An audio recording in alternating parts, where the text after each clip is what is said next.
अस्सलाम वालेकुम नाज़रीन, मैं हूं नासिर अली और आप देख रहे हैं हमारा यूट्यूब चैनल। तो जिस तरह ताइवान यूनिवर्सिटीज़ की सीरीज़ चल रही है, तो उसी सिलसिले में एक और वीडियो है। तो जो स्टूडेंट्स न्यू हैं हमारी वीडियो देख रहे हैं, तो उनसे गुजारिश है हमारा चैनल सब्सक्राइब करें। जिनका एडमिशन हो गया है CSE स्कॉलरशिप में या किसी और स्कॉलरशिप में, तो उन्हें हम बेस्ट ऑफ लक कहते हैं। तो और उन्हें हम मुबारकबाद पेश करते हैं, और जिनका नहीं हुआ तो वो काइंडली हमारी ताइवान सीरीज़ की वीडियोस देखें, और अगर किसी यूनिवर्सिटी में उनका डिपार्टमेंट है तो वो उस यूनिवर्सिटी में अप्लाई करें। ठीक है, तो आज जिस यूनिवर्सिटी की डिटेल हम जानेंगे उसका नाम है national Taiwan university of science and technology. इसी तरह एक और इसी नाम की यूनिवर्सिटी है चाइना में, USTC university of science and technology China. तो ये उसी तरह की यूनिवर्सिटी है, national Taiwan university of science and technology. तो इसकी नेशनल रैंकिंग 13 नंबर पे है, वर्ल्ड वाइज ये 796 नंबर पे आती है। ठीक है, तो आप इस यूनिवर्सिटी में अप्लाई कर सकते हैं। इस यूनिवर्सिटी में अप्लाई करने का प्रोसेस क्या है, इस यूनिवर्सिटी में डिपार्टमेंट कौन कौन से हैं, और एप्लीकेशन प्रोसेस क्या है, कौन कौन से डॉक्यूमेंट्स रिक्वायरमेंट हैं, एलिजिबिलिटी क्राइटेरिया क्या है, ये सारी डिटेल आज हम इसी वीडियो में जानेंगे। तो आपसे रिक्वेस्ट है हमारी वीडियो कंप्लीट देखें। तो हम चलते हैं इसकी डिटेल के बारे में जानते हैं। तो जैसे मैंने आपको बताया, इस यूनिवर्सिटी का नाम है national Taiwan university of science and technology. तो सबसे पहले मैं लिंक आपको डिस्क्रिप्शन में, जितने लिंक भी मैं ओपन करूँगा वो सारे मैं आपको डिस्क्रिप्शन में दे दूँगा। तो सबसे पहले आपने वो लिंक ओपन करने हैं। तो ये आपके पास ये पेज आ जाएगा। तो जैसे आप देख सकते हैं यहाँ ये एकेडमिक कैलेंडर है। तो अगर आप अंडर ग्रेजुएट डिग्री में अप्लाई करना चाह रहे हैं तो आप 1 फरवरी से 31 मार्च के बीच एप्लीकेशन सबमिट कर सकते हैं। अगर आप मास्टर और PhD के लिए अप्लाई करना चाह रहे हैं तो आपके पास 1 साल में आपके पास 2 मरतबा अप्लाई करने के ऑप्शन होंगे।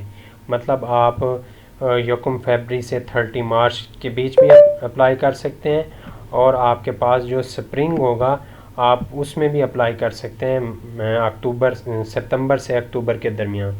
तो हम आज जो वीडियो बना रहे हैं, तो ये डिटेल हम जो जानेंगे वो स्प्रिंग के बारे में जानेंगे। ठीक है, क्योंकि कुछ स्टूडेंट्स की रिक्वेस्ट आई हुई थी कि हमारा एडमिशन नहीं हुआ तो हमारा ये साल ज़ाया जाएगा। तो उनका साल ज़ाया नहीं जाएगा, तो वो Taiwan university of science and technology में अप्लाई कर दें। और इसका फ़ायदा ये है कि ताइवान अपने स्टूडेंट्स को बुला रहा है, वो वीज़ा दे रहा है। ठीक है, चाइना अभी नहीं बुला रहा। और ताइवान स्कॉलरशिप पे अगर आप अप्लाई करते हैं तो इसका स्टाइपेंड भी ज़्यादा है CSE स्कॉलरशिप से, ये भी आपको फ़ायदा है। ठीक है, तो हम चलते हैं। इसकी PDF मैंने डाउनलोड कर रखी है कि इसमें सारी डिटेल है। तो ये लिंक मैं आपको दे दूँगा, आपने ये लिंक ओपन करना है। ये लिंक मैंने ऊपर मेंशन किया हुआ है। तो ये लिंक आपको डिस्क्रिप्शन में मिल जाएगा, आपने इसे ओपन करना है और पूरी डिटेल आपने PDF ये रीड आउट करनी है। अगर आपका सबसे पहले आपने रीड आउट करनी है, आप अपना डिपार्टमेंट ढूंढना है। अगर आपका डिपार्टमेंट आपको मिल जाता है तो आपने वो स्कूल ओपन करना है। स्कूल ओपन करके प्रोफेसर से रब्ता करना है और आपने एक्सेप्टेंस लेटर लेने की कोशिश करनी है। अगर आपको एक्सेप्टेंस लेटर मिल जाता है तो आपकी एप्लीकेशन स्ट्रॉन्ग हो जाएगी। ठीक है, तो अगर आपको एक्सेप्टेंस लेटर नहीं मिलता तो कोई मसला नहीं है, आपने अप्लाई लाजमी करना है। ठीक है, तो सबसे पहले हम जान लेते हैं कि इसमें प्रोग्राम कौन कौन से हैं। तो आपको यहाँ पे मिल जाएगा डिपार्टमेंट ऑफ इंडस्ट्रियल मैनेजमेंट। इसमें इंग्लिश प्रोग्राम YS लिखा हुआ है, चाइनीज़ प्रोग्राम NO लिखा है, चाइनीज़ में नहीं है। मतलब मास्टर और PhD दोनों इंग्लिश प्रोग्राम है, इंग्लिश में आपको मिलेंगे। सेकंड नंबर पे आ जाता है department of electronics computer engineering, ये भी इंग्लिश में है। ठीक है, आप ये जो प्रोग्राम Y लिखा हुआ है ये सारे इंग्लिश में है। चाइनीज़ से तो हमें कोई वो ही नहीं है, सरोकार ही नहीं है। ठीक है ना।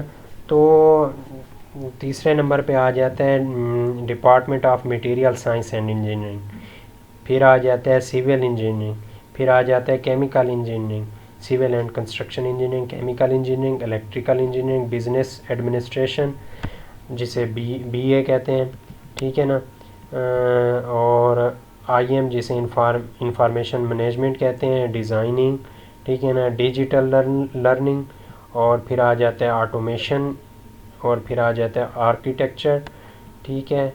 तो फिर उसके बाद आ जाता है कंप्यूटर साइंस और आईटी, ठीक है। फिर फॉरेन लैंग्वेज में पीएचडी नहीं हो रही, मास्टर हो रही है, ठीक है। उसके बाद आ जाता है फाइनेंस, फिर आ जाता है इलेक्ट्रो ऑप्टिकल इंजीनियरिंग, फिज़िक्स वाले यहाँ अप्लाई कर सकते हैं, इलेक्ट्रिकल वाले भी यहाँ अप्लाई कर सकते हैं, ठीक है। और फिर आ जाता है जी इंस्टीट्यूट ऑफ टेक्नोलॉजी मैनेजमेंट, इसमें पीएचडी नहीं हो रही। फिर आ जाते हैं एमबीए में पीएचडी नहीं हो रही, ठीक है। तो फिर उसके बाद आ जाता है applied science and technology, biomedical, ठीक है। और फिर आ जाता है बायोमेडिकल इंजीनियरिंग, फिर आ जाता है इंस्टीट्यूट ऑफ पेटेंट, ठीक हो गया। ये चाइनीज़ में हो रहा है, ये तो आप हमने करना ही नहीं है। तो फिर आ जाता है institute of colour and illumination technology, ठीक है।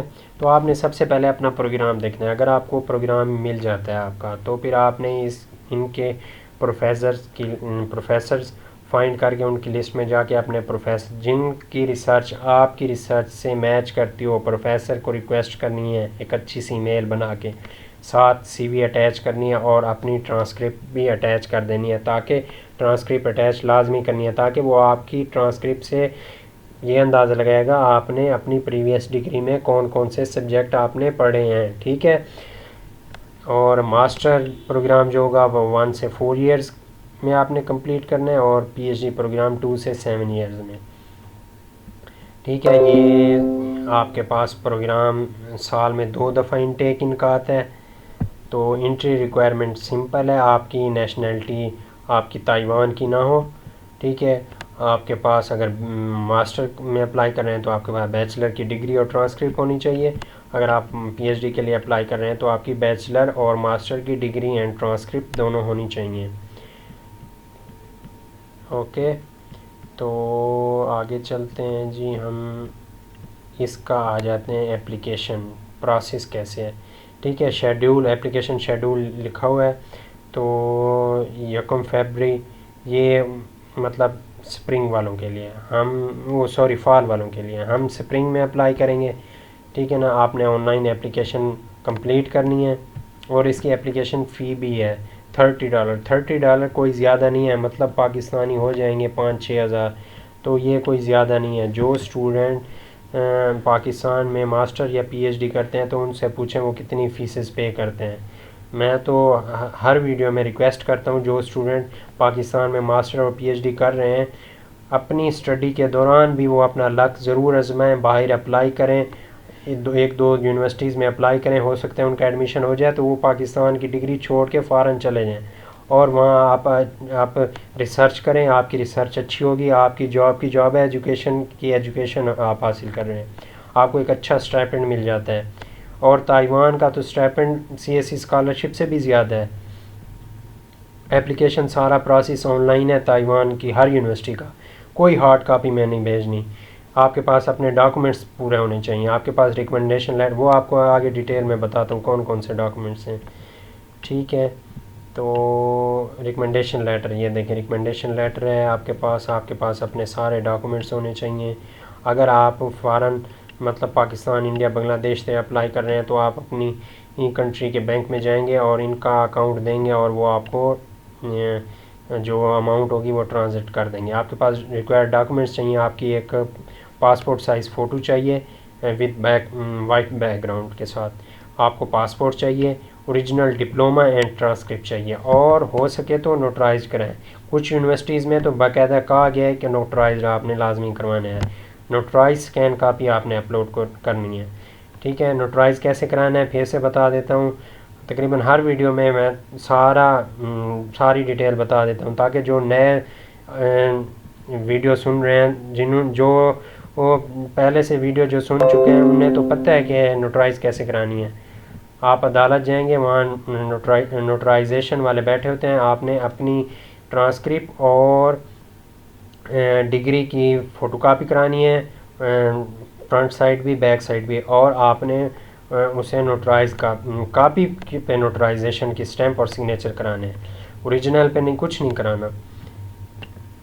ठीक है। और आपके पास डॉक्यूमेंट्स में आ जाते हैं इंग्लिश प्रोफिशिएंसी सर्टिफिकेट।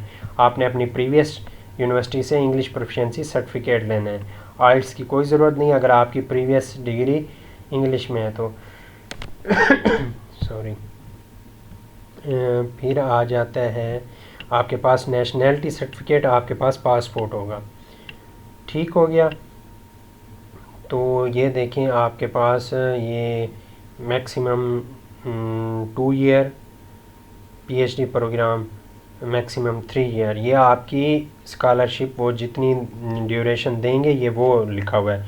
आप इससे ज़्यादा अरसा लगाएंगे डिग्री कंप्लीट करने में, रिक्वायरमेंट कंप्लीट करेंगे, तो फिर आपको वो स्कॉलरशिप नहीं देंगे। ठीक हो गया। और फिर आ जाते हैं नीचे एप्लीकेशन रिज़ल्ट्स, ये आप खुद ही सारा रीड आउट कर लेंगे। ठीक है। रजिस्ट्रेशन के बारे में, हेल्थ सर्टिफिकेट वो आपने खुद ही चाइनीज़ जैसे सीएससी स्कॉलरशिप वाला हेल्थ सर्टिफिकेट था, वो आपने खुद ही किसी भी हॉस्पिटल से अपना सर्टिफिकेट बनवा लेना है, और उस पे स्टैंप हॉस्पिटल की लाजमी हो और डॉक्टर के सिग्नेचर भी लाजमी हो। ठीक हो गया। तो नीचे आते हैं मज़ीद कोई अगर कोई चीज़ इम्पोर्टेंट है तो वो मैं आपको बता देता हूँ। ठीक है। हाँ, ये रिक्वायरमेंट लिखी हुई है, प्रोग्राम वाइज रिक्वायरमेंट। ठीक है ना। ये तो रिक्वायरमेंट डॉक्यूमेंट्स हैं, ये आपको हर हाल में चाहिए। सीवी चाहिए, एट लीस्ट 1 रिकमेंडेशन लेटर चाहिए, इंग्लिश प्रोफिशिएंसी सर्टिफिकेट चाहिए। ये पीएचडी वालों के लिए। ठीक है। ऑप्शनल डॉक्यूमेंट्स में आपका आ जाता है study plan, past employment certificate अगर आपके पास है तो वो। ठीक है ना। इंग्लिश प्रोग्राम ये कौन सा है, डिपार्टमेंट ऑफ इलेक्ट्रॉनिक्स का ये आप बता रहे हैं। ठीक है। ये डिपार्टमेंट की वेबसाइट है। ठीक है ना। कॉन्टैक्ट पर्सन, ये आप प्रोफेसर से आप अपना एक्सेप्टेंस लेटर ले सकते हैं, और ये उसकी रिक्वायरमेंट है। ये आप सीवी सबमिट कराएंगे, स्टडी प्लान सबमिट कराएंगे, इंग्लिश प्रोफिशिएंसी सर्टिफिकेट सबमिट कराएंगे, recommendation at least 1 recommendation submit कराएंगे। पीएचडी वालों के लिए आपने पब्लिकेशन भी सबमिट करानी है, अगर आपने मास्टर में कोई पब्लिकेशन वगैरह की हुई हैं। इलेक्ट्रॉनिक्स वालों के लिए ये देखें, ये एडिशनल ऑप्शनल डॉक्यूमेंट्स में ये लिखा है, ये ऑप्शनल है। अगर आपको मिल जाता है इनविटेशन लेटर किसी प्रोफेसर से इस यूनिवर्सिटी में, तो आपका एडमिशन कंफर्म है, ऐसे समझें। आपने कोशिश करनी है। अगर आपको एक्सेप्टेंस लेटर नहीं मिलता तो ये नहीं आप अप्लाई ही ना करें, आपने अप्लाई फिर भी करना है लाजमी। ठीक है। ये आपके पास आ गया स्टडी प्लान, रिकमेंडेशन लेटर, ये आ गई आपकी डिपार्टमेंट की वेबसाइट, जिस पे आपने क्लिक करके आप प्रोफेसर फैकल्टी लिस्ट में जाएंगे और प्रोफेसर से कांटेक्ट करके आप एक अच्छी सी ईमेल उन्हें सेंड करेंगे, साथ में सीवी अटैच करेंगे और ट्रांसक्रिप्ट भी अटैच करके उन्हें मेल भेजेंगे। ठीक है। तो फिर ये आ गया department of material science. Material science में फ़िज़िक्स केमिस्ट्री वाले आ जाते हैं, ये अप्लाई कर सकते हैं। ठीक है। अब इसमें रिक्वायर्ड डॉक्यूमेंट्स में आया हुआ है एडवाइज़र, एस्पायरेशन फॉर्म और इंग्लिश प्रोफिशिएंसी टेस्ट। ठीक हो गया बस। और फिर आ जाते हैं और प्रोग्राम सिविल इंजीनियरिंग का आ जाते हैं। बहरहाल आप ये सारी रिक्वायरमेंट आपने ये देखनी है। आप अपनी फील्ड देखेंगे, अपना डिपार्टमेंट देखेंगे, अपने डिपार्टमेंट की वेबसाइट खोलेंगे, उसकी फ़ैकल्टीज़ प्रोफेसर से आपने रब्ता करना है, उन्हें आपने रिक्वेस्ट करनी है कि आप अपनी लैब में मुझे एज़ आ पीएचडी स्टूडेंट या एज़ आ मास्टर स्टूडेंट आप एक्सेप्ट करें, ताकि मैं अपनी फर्दर एजुकेशन परसू कर सकूं। ठीक है ना। मैं आपकी रिसर्च से मैंने आपके रिसर्च आर्टिकल पढ़े हैं, मैं इंटरेस्टेड हूँ आपकी रिसर्च से। ठीक है। तो इस तरह की उन्हें एक अच्छी सी मेल भेजनी है, सीवी अटैच करनी है और उनसे एक्सेप्टेंस लेटर लेना है। अब देखें यहाँ 2 रिकमेंडेशन लेटर आ गए हैं केमिकल इंजीनियरिंग में, इसलिए मैं कहता हूँ कि आपको जो पीडीएफ बताई जाए वो आपने 2-3 मरतबा आपने उसे रीड करना है अपने डिपार्टमेंट को। कि उसमें कौन से डॉक्यूमेंट्स मांग रहे हैं, कौन सी चीज़ें मांग रहे हैं। फिर आपने डॉक्यूमेंट्स अच्छे तरीके से प्रिपेयर करने हैं और फिर अच्छे तरीके से आपने अपनी एप्लीकेशन सबमिट करनी है। फिर मैं देखता हूँ कि एडमिशन कैसे नहीं होता। स्टूडेंट ऐसे बस टाइम पास के लिए बस एप्लीकेशन सबमिट कर देते हैं, फिर फाइनल लिस्टें लगती हैं, फिर मायूस हो जाते हैं, हमारा तो एडमिशन नहीं हुआ। सॉरी। तो आप एक अच्छे तरीके से आप एप्लीकेशन सबमिट करें तो आपका एडमिशन कैसे नहीं होता। ठीक है, ये अपनी अपनी फील्ड के बारे में आप देखें। ये बीए वाले आ गए हैं, बिज़नेस एडमिनिस्ट्रेशन वाले, उन्होंने 3 से 5 मिनट की वीडियो भी बनानी है, वीडियो भी आपने अपलोड करनी होगी वहाँ एप्लीकेशन में। ठीक है ना। एप्लीकेशन का लिंक मैं आपको ये दिखा देता हूँ कहाँ पे है। ये भी मैंने ओपन किया, ये लिंक है। आपने यहाँ पे अपना रजिस्टर अकाउंट ओपन करना है और फिर आपने अपनी एप्लीकेशन सबमिट करनी है। सारा कुछ ऑनलाइन है, कुछ भी हार्ड कॉपी में सबमिट नहीं करना। बस आपने जहाँ से अपने प्रीवियस डिग्री के प्रोफेसरों से रिकमेंडेशन लेटर लेने हैं, उन्हें कहना है कि अगर आपके पास यूनिवर्सिटी की मेल है तो काइंडली हमारे ये रिकमेंडेशन आपने वहाँ अपलोड कर देने हैं। ठीक हो गया।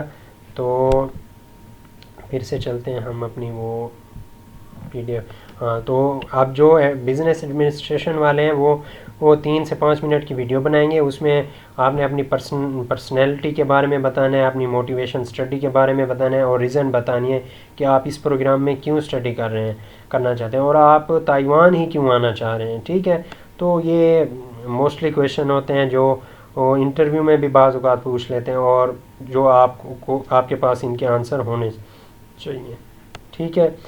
तो बाकी आपका जो डिपार्टमेंट हो, आपने ये पीडीएफ ओपन करके अपने डिपार्टमेंट का सही तरह से रीड आउट करना है, अपने प्रोफेसर से रब्ता करके फिर अप्लाई करना है। आज के लिए इतना ही। अगर आपका कोई क्वेश्चन हो तो कमेंट सेक्शन में आप कमेंट कर सकते हैं, जितना हो सकेगा मैं आपको गाइड कर दूंगा।